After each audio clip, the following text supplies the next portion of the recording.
Thanks for coming. Hopefully we've got some. Oh, you can keep the music going in the background. It's more exciting that way. No, I just. You can see by the slide, so we don't have to spend too long on the introductions. First of all, thank you guys all for being here. And hopefully over the course of the next 90 minutes, we've got a lot of interesting stuff to show you about what we've been doing, and hopefully we'll find out also about what you guys have been doing as well and how it might pertain to each other. Quick introduction, my name is Steve. I'm on the slide over there, composer, and I'm also the audio director for Nickelodeon Digital. And I also teach at UC Santa Cruz and at the Academy of Art University with this gentleman, Scott Looney, to the left of me. And together we wrote a book on game audio, which is up here, and you can peruse it if you like. I've got a copy sitting here. Also, the publisher, which is Focal Press, provided some discount coupons, so if you want to take some paperwork. And Scott and I also run a company called the Game Audio Institute, where we provide materials for teachers and also for students to learn more about game sound. Our philosophy in terms of game sound is that we want people to be able to implement and to put their music and sounds, and as students learn, actually into a game. It's not enough to imagine what it might be like or to think about what it might be like, but to actually take their designs and the designs of the students and put them into an actual game. And in order to do that, we've had to do a little bit of back-end programming. Change, get out of maybe something that is annoying to something more pleasurable or whatever. Excellent. And who can repeat something that that gentleman just said? Who can repeat anything? Or you can add to it, sure. I think also it kind of like creates an emotional kind of narrative attachment to the game. Oh, wonderful. It's not just something that's mechanical. It's not just Wonderful. something that's logical. Yeah. The game is based on logic. Yep. Yeah. Actual interaction. But then when you have this music, which is actually the game, you are creating back with emotional tap into the narrative. Yeah. Wonderful. So I do choose names randomly, and I say, who can repeat something that person said, and it encourages people to really listen to their classmates and get their classmates talking clearly and loudly. So I've taken the AME standards and applied it to the book. So this goes with AME standard B2.2, describe how the elements of music are used.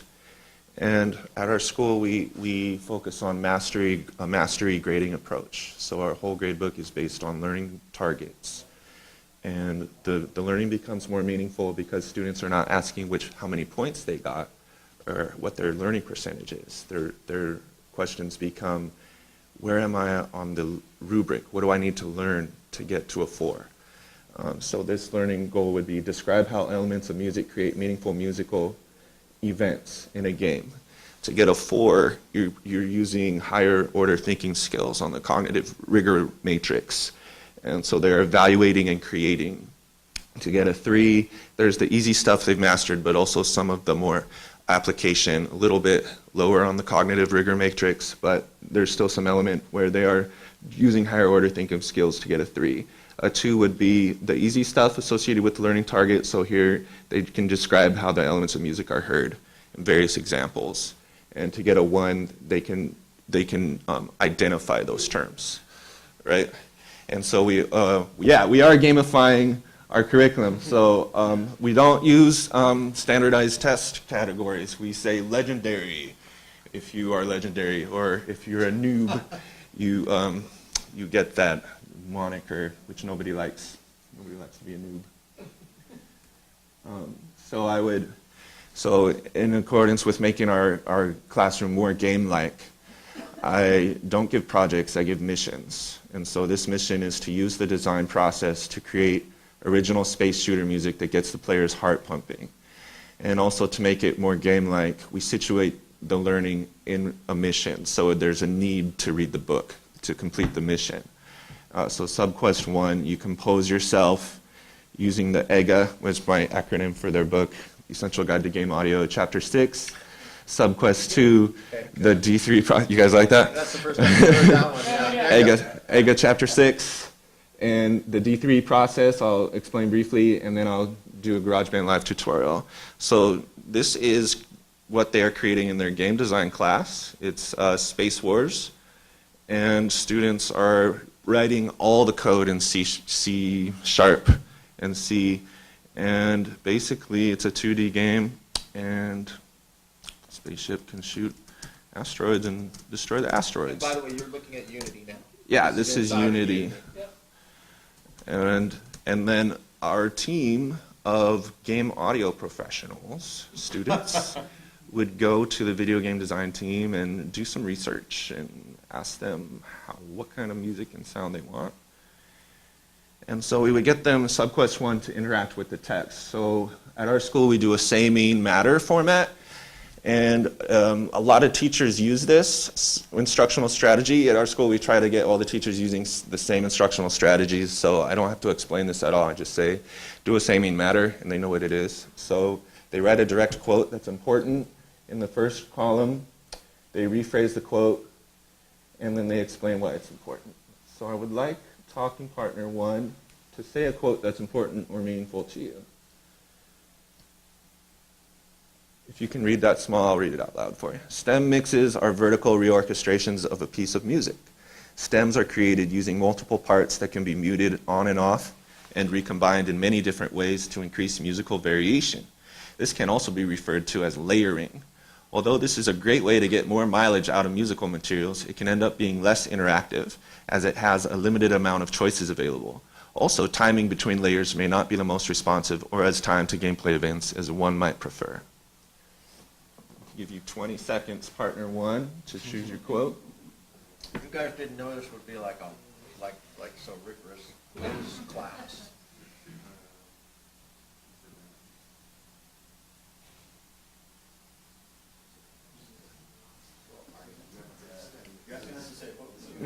Yes, just repeat a quote. You have 10 more seconds.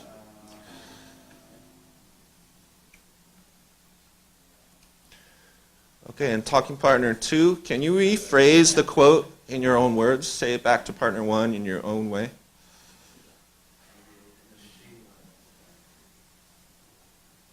My team of 3, you can take turns being 1 or 2. I don't know how you figured it out.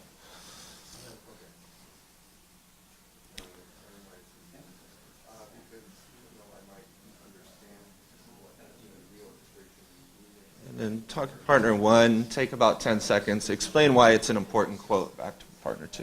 Explain why you chose it. Yeah. Did I say it wrong? Did I say it? C# is actually what Microsoft does, basically .NET. So basically everything that's written for Microsoft, for Windows is written in C#. So this is the quote. It's another big programming language, right? So C++. The benefit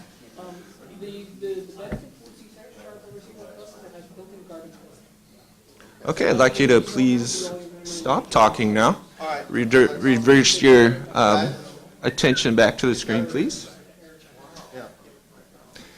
So my student sample is, the student wrote, stem mixes are vertical reorchestrations of a piece of music. Stems are created using multiple parts that can be muted on and off and recombined. She rephrased it. She said, this is a way to layer sounds. She said it's important because you can make new sounds. See, that's the part that's not right. So if it's incorrect, when I'm grading this, I can give them feedback She got as part of everything right formative until the very assessments. end. Well, I think what she means is you can get new combinations of the sounds. Possible combinations. Yes. So I would help clarify that with her. Yeah. Okay. So that would be Subquest 1. Subquest 2 is to use the D3 process, which we use at our school to design methodology with 3 phases. Dream it, design it, and do it. In the dream it phase, we generate empathy for a problem. So in this case, we are thinking about the gamer and the way we want the gamer to feel. And to play an action game where we're creating space shooter music, we want the player's heart to get pumping in a fast relatively immediately, right? So we want to find out and research in the discover phase. We research how other examples of music has accomplished that for us. And then we dig deeper by defining the problem. So my game will get the player to sweat in their chair by using fast rhythms and short, fast melodies or something like that. They would have to say how they will solve the problem. And then they would go to the brainstorm phase and generate a wide range of solutions that are both creative and practical. And then they would get feedback on each idea as a team, and then choose the best solution in terms of what's the most creative and practical and solves the problem the way we set it back in our deeper phase. And then we create a project plan, and then we get it done and present our results. So that's the D3 process. Anytime, I said a lot of that quickly. If there's any questions, please feel free to ask questions. So what I would do is assess them on each phase, because what students want to do, you give them a challenge, they want to go straight to getting it done, right? They don't want to go through a creative process in the meantime. So we've done a lot of work to kind of facilitate students going through this project together and collaborating and giving each other feedback and communicating well. So I have a rubric that I use. So I would give the students this rubric also. And so for their brainstorm phase, did they generate a wide range of solutions that were both risky and practical? And do they creatively respond to the design statement? And did the team work well together and make sure all the ideas were heard and they have it well organized and recorded? And I can go give them feedback and say, right now your team is at a 2. I think you guys need to do this and this to get more towards the floor while they're working. And then this is their project organizer. They have accountability. They have their name column on the right. They are assigned to a specific task with a deadline. There's a real consequence they have to attach to it, not just like I get a bad grade. It's like I'm going to have to stay at school after school and get this done if it's not met by the deadline. And then my rubric and learning goal are at the bottom, so they know what they're shooting for. And they write their design statement at the top. And so then I would do a GarageBand tutorial. I would give them printed instructions and also live demonstrations. This is a little snapshot of how I would show them how to use automation in GarageBand. Big arrows, visual organizers. And we use task cards a lot. So their task is they have to use layering and sound editing techniques to create a sense of motion with form. A sense of motion musically, which is a real ethereal kind of concept, but something that when you play music, students can all feel it. But how do we do that? So they're going to make a 1-minute piece in GarageBand by using loops, MIDI tracks, and automation. So I would just show them how to drag loops. I would say pick a drum loop first and drag it in. And they would do it after I do it. And then I would show them how to change the sounds. So I'd say make this into a bass. And then I would show them how to record some notes on their bass. So I would bring up my keyboard, and they can just do this right there on their, again with my, and they would push record and record some notes. They might not come out all perfect, right, at the first recording, so I would show them how to work with their MIDI notes. Let's say they were timed off the grid, so I would introduce concepts like quantization and how to edit individual notes using MIDI. And then I would show them, after they've worked with a little chunk, I send them, just get one little chunk of notes that you really like, and then we're just going to copy paste stuff. We're going to make this easy and make the computer do all the work. And because what I'll get is they'll record a huge minute-long masterpiece and then start spending hours like fixing every little note. So I say, just get 4 beats that you like, and then we'll work with automation. So I'll show them how this changes the parameter of the automation, and we can add little buttons to here. And I'll just create this in front of them.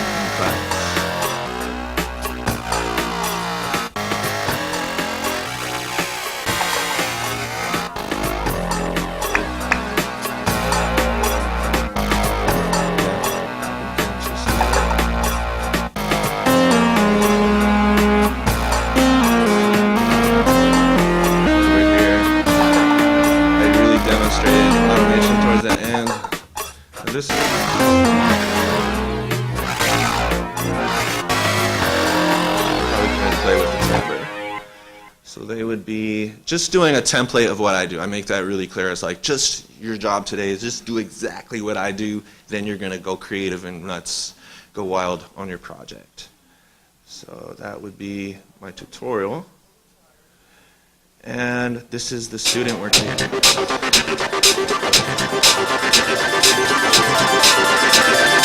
is what my students create.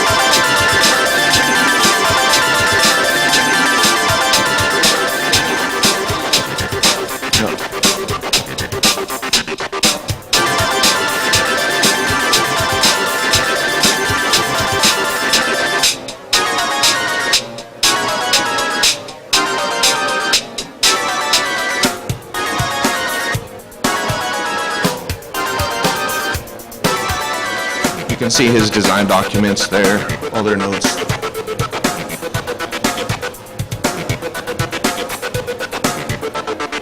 Here's another piece.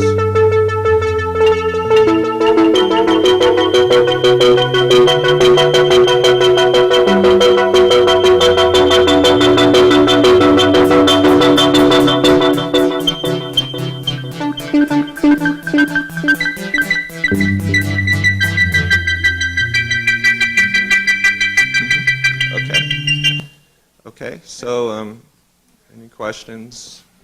Yeah, maybe. Or- Do you guys have any questions for Matt or process or any of that? We're going to switch over to Scott now and sort of show you the last part of the presentation. Yes. So when you guys are working, how many stations do you have? Like, do they work in teams or do they work individually? My ideal is one computer for each student. I have pretty small classes this year. On this project, they worked in teams of 3. So I'm working with a laptop cart that has 14 laptops. And Do so, you use a splitter and did you all have the headphones on? yeah, I have a splitter right there, and they can all listen with that. Yeah.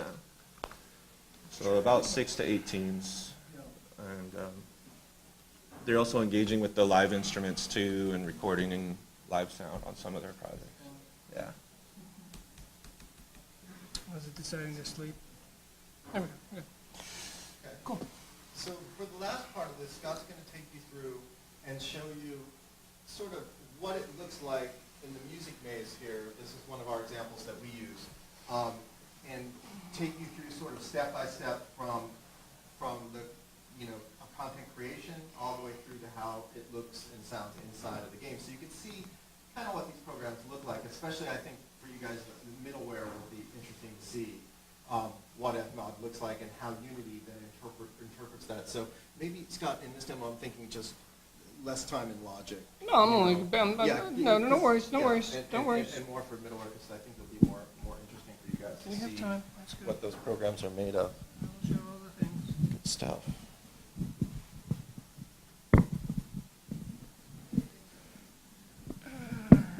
Just trying to get a few of these other things up in the meantime. So what I've done with that audio you heard, I gave them real specific feedback based on the rubric, and right now they're in the process of refining it. They're going to go into this next step now and work on implementing into Unity. Okay. Cool. All right, that's good. Cool. All right, so I'm just getting all the little pieces, all my Betty Crocker stages. All right, back to the thing. Okay, so basically, just to cover the idea was that we're trying to be able to make interactive music using stems, actually, and branching. So branching means that if you go one way, you're going to get one piece of music. You go the other way, you're going to get another piece of music. In our case, we actually designed a music maze that actually is only got 2 ways through it. So this is the right way, and this is the wrong way. And the idea is that the music will progressively get more positive if you're going the right way, and will get progressively more negative if you go the wrong way, basically. There are also dead ends, where you get to the dead end in the maze, and it plays a special stinger for the dead end. In each of these things, now this is pretty close to interactive music. When you walk through these triggers inside the space, this is like a 3D maze. And this little tiny dot here at the bottom is actually you. So you'll be seeing this from a first-person perspective, not top-down like we're looking at it here. But it's all going to be using looping, crossfade, and stingers at these various points. There is one point to talk about here, and that's the 0 point, which is, you know, when we're going from like here, we have sort of a ground base that we're starting from. In this case, it's just going to be basically some rhythm. So basically what you do is, of course, you set all this sort of stuff up by telling people, you know, what the requirements are and everything like that inside the classroom. And then when you tell them to make their various elements, one of the things that we talk about is, you know, how to basically bounce things out of the DAW. And in this case, this is an example of one of the pieces from the positive side of things. And what we usually do is, you know, I tell them basically to compose all the parts that they want at once and then bounce them out in individual pieces afterwards. So then you would just like say solo some of the pieces, but not all of them. You know, like for example, there's like the violin part that's there, and I can unsolo that. And so we just have, let's say, you know, that would be a track that we would bounce out, for example. So, and what we're doing in this case is we're creating mixes of these different combinations of instruments and then crossfading between them. All right, so now what we do is we bounce all that stuff out into these individual loops, and each loop is going to be exactly the same length, the tempo, and everything like that, right? Just slightly different instrument combinations. Huh? Wave or AIFF. It's usually best as uncompressed audio when it gets into the middleware. So, high quality, either wave or and there's the other reason for that is that, as you know, when you encode an MP3 file, it puts a silencer at the front, which makes all of the loops skip. So right. inside of Unity, when you put that wave file in and you loop it, it takes care of that header information, so you don't get skipping, jumping audio. Yeah, they do what they can to take care of that. Yeah. Yeah. So in this particular case, what happens is we bring them into Fmod Studio, and Fmod Studio is one of the more well-known types of middleware that's available. And in this particular case, what happens is that the player who's in the game is going to go through these various triggers, and the triggers are going to basically do things. So what happens in this case is that we actually start out in the center with just one of these loops, which is this loop, which is the drums. So basically that's our ground state, essentially, right? Now, when we want to go to the next positive layer, what we're going to do is we're going to crossfade out of one and to the other one. Right? Just to highlight for you guys, so you're looking at Fmod now, okay? So this is the middleware, it's the GUI creation tool that allows just laymen to be able to set up these interactive environments. So if you notice, Scott's playing audio, but the cursor's not moving. So you're not looking at a timeline, right? You're looking at a parameter number, right? That ties to a parameter number in the game. And that's what has to be wired for the students, right? Now they're able to know what those parameters are, and they're able to create their music or their sounds for it. So that's just, I just wanted to make sure that that link was being made. Right, and that was the one that I was just playing you, and then of course, when we first started, we had the violin, right? So that's the idea. And then if they go the opposite way, we go back, they have to go back linearly through all of these other things, and they get back to this 0 point, and then they go negative, slightly different music, and kind of, wait a second, something might not be quite totally right here, And then we do these sorts of, it gets progressively worse. Now, the other thing is on top of that, we have the stingers as well. And the stingers also are parameters. And so there's positive ones and negative ones.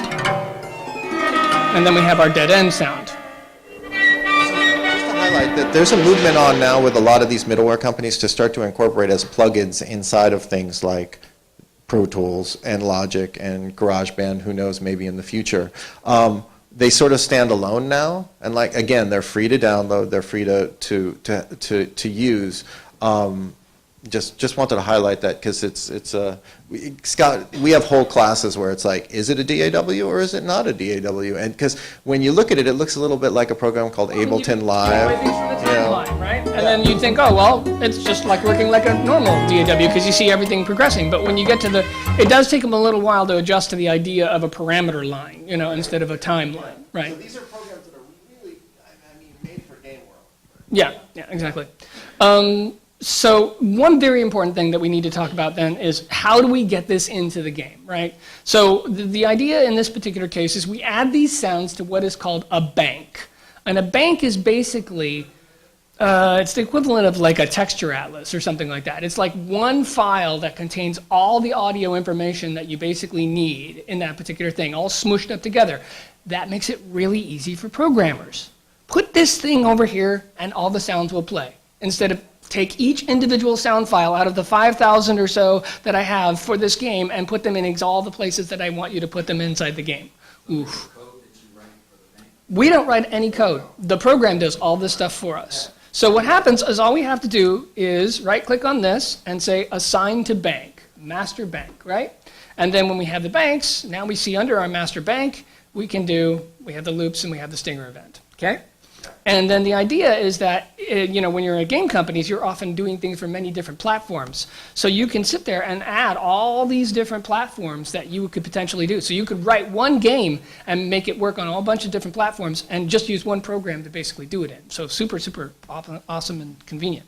So now that we've done this, Yeah, and just before you get into the game, so to understand with middleware, this came from creative designers who are working with game companies or in game companies, writing great music, working on cool sounds, and then giving it over to the programmer, and then having to spend a lot of time explaining to people who are not musicians, who are not... which is about 85% of the time, how- like they're how- not how musicians. is it triggered? And the coders hate it because they're like, they have to spend a lot of time with that. Suddenly you deliver that to them, you say, I did it here, I was able to do this, just write one line of code that triggers it at this time.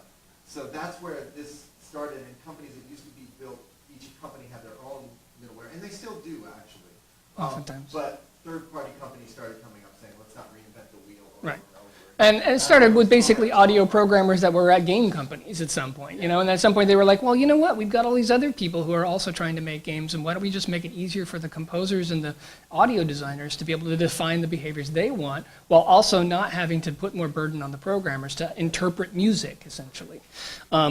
It does not hurt, however, I have to say. It cannot possibly be a detriment to be able to talk to a programmer in language that they can understand. Exactly. And that's where there's that crossover with the creative music, performing arts curriculum, and the computer science curriculum in this. Because as far as you would want to take your students into writing a script or learning how a game engine works is as far as you can take them. And we have 2 chapters in the book that just explain how to do these things to get between that middleware and the game engine. And that's where it seems to me quite interesting for the schools right now, because it's part of the A for STEAM and also the E, the engineering side. So it's the T Yeah. or tech. So in this particular case, this is the already rolled up version. I can also show you the student version. Now the student version is basically the blank maze. And the idea is that then the students will put in their own triggers and the spaces that they're supposed to, which might be slightly different than what we're actually doing. And then the idea is that the trigger itself, I'll just go back to this teacher version. So I'll just pick a trigger here. So the trigger itself has got a special script that goes on it, and then basically these all show up as what are referred to as prefabs. So you can just basically drag a trigger object which already has the behavior you want, and then all you have to do is figure out which clip number or stinger number you want that particular trigger to be able to handle. So it does require, keeping track of what does what exactly. But once it is there, it's pretty much a fairly interactive experience overall. And in the music control, we are going to, when you export from Unity, I should say, here you are, and one of the things that we do here at the Game Audio Institute is we actually take what's called the integration. So the integration is basically all the code that the middleware company makes to integrate with Unity, so that you can take an Fmod, in this case, event, and put it inside Unity. By default, Unity won't be able to do that, right? So for example, this menu here that says Fmod, Yeah. when you get Unity and download it free from Unity, if that's not there, that's not there. You have to actually go to the Fmod site, it's free, and then install it. And it's Yeah. a couple of steps. And we decided that's too technical enough of a step to be able to talk to people who are basically non-programmers of any kind, non-technical people of any kind, really. So we decided to just install this already and then offer this as part of the product, effectively. And they're okay with it because it's free anyway. So you go here and you say import banks. And when you do that, it will ask you where the build folder is, which is a subfolder under your FMOD project. And when it does so, it'll create this FMOD assets folder and a streaming assets folder. FMOD assets folder, these are called asset bundles specific to Unity. But it's the way where you can now basically audition these before they actually get into the game itself. So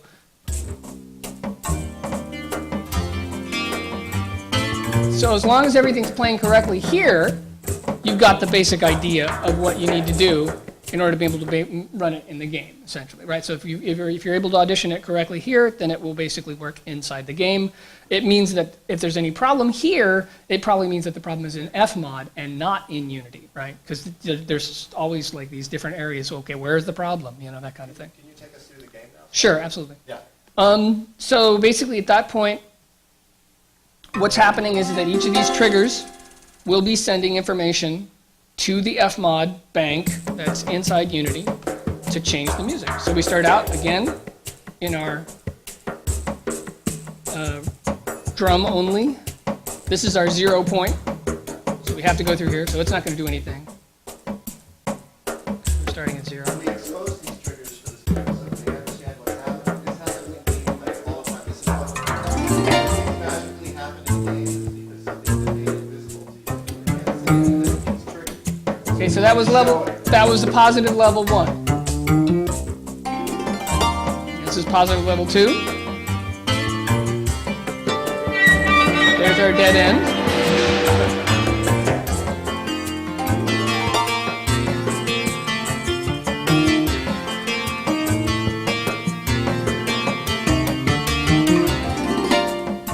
And we're going back down to level 1. And we're going to go back to the 0 point, which is right here. And here's our negative side. Here's our first negative one. Goes the opposite direction rather than up, right? Goes down.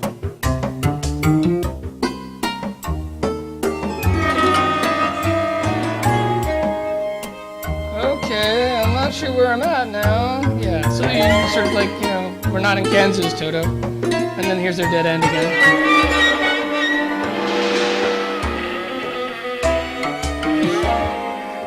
Yeah.